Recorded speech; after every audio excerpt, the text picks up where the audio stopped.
Walk into any school meeting today and ask parents what brand of sunscreen their child uses. You'll likely get a dozen confident answers.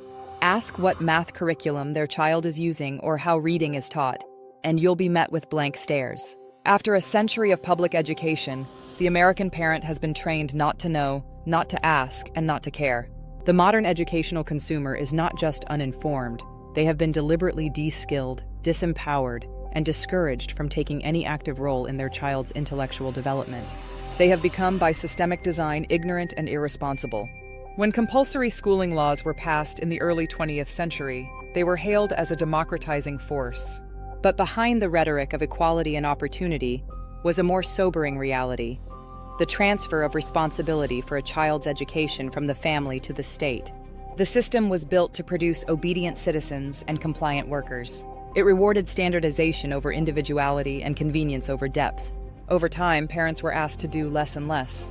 Today, they are simply expected to show up for fundraisers, sign the tech agreement, and make sure their child has lunch and sunscreen. This erosion of parental authority was no accident. It was engineered. Education experts, credentialed bureaucrats, and policymakers made it clear: you, the parent, are not qualified. You didn't go to school to teach reading. You didn't get trained in pedagogy. Leave it to the professionals. And so we did.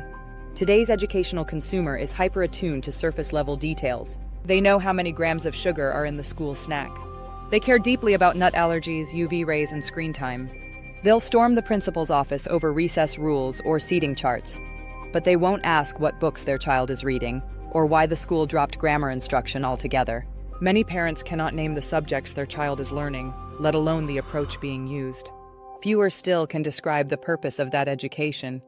What kind of mind, what kind of person is this school trying to form? Worse, most cannot distinguish meaningful differences between educational systems.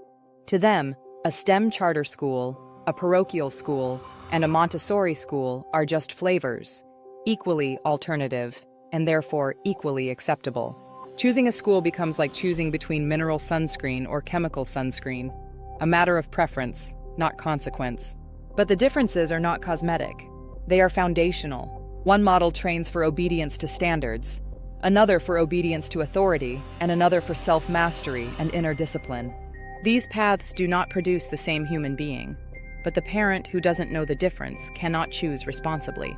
The consequences are not just visible, they are measurable. National literacy and math scores have been in decline for years. Critical thinking is eroding.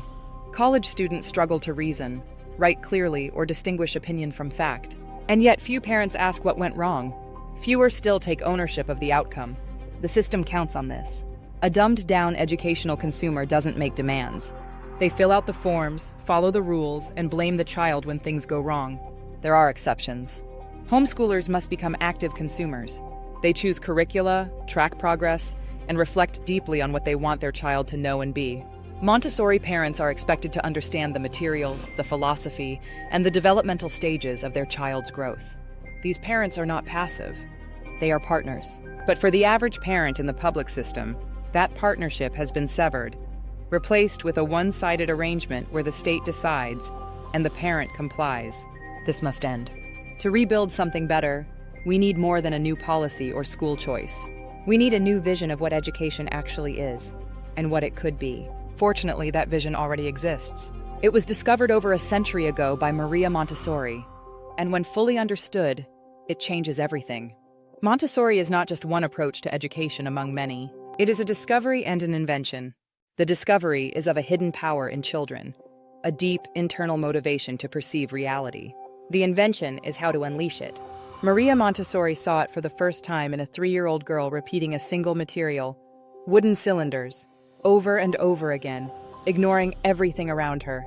In that moment, Montessori glimpsed a power of the human spirit being activated through work with a material. The Montessori materials are not just teaching aids.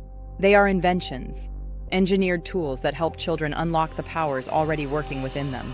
Think of how rocket ships are built to unleash the energy stored in jet fuel, or how semiconductors unleash the power in atoms. Montessori's materials are built to unleash the power inside the child. Each material acts like a lens, a way to magnify a specific element of reality. Color tablets magnify a child's perception of shade. The golden beads magnify the structure of the decimal system. Grammar symbols magnify the functions of words in a sentence. These are not tricks for engagement. They are precision instruments of discovery. And when a child chooses the right material at the right moment, the result is not compliance. It is concentration, joy, and mastery. That is why Maria Montessori's approach to education is not just one of many, but rather is a revolutionary invention. An invention designed not to unleash the powers of rocket fuel or atoms, but the hitherto unknown powers of the human spirit. Understanding this changes how we view schools. But more importantly, it changes how we view ourselves as parents. Because if this kind of education is possible, then the question is not whether our children are capable of learning. The question is whether we are willing to take back the responsibility of helping them find it. The first step is to recognize that not knowing is no longer an option. If you aren't sure what your child is learning or why, it's time to ask. Not because you've failed, but because you've been trained not to ask. This isn't about blame. It's about reclaiming a role that has always belonged to you. Education isn't something you buy off the shelf. It's not a service to outsource and forget.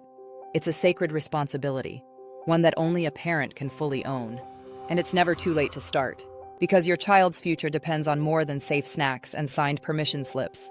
They deserve a rich, meaningful education, and no one is better positioned to help guide it than you.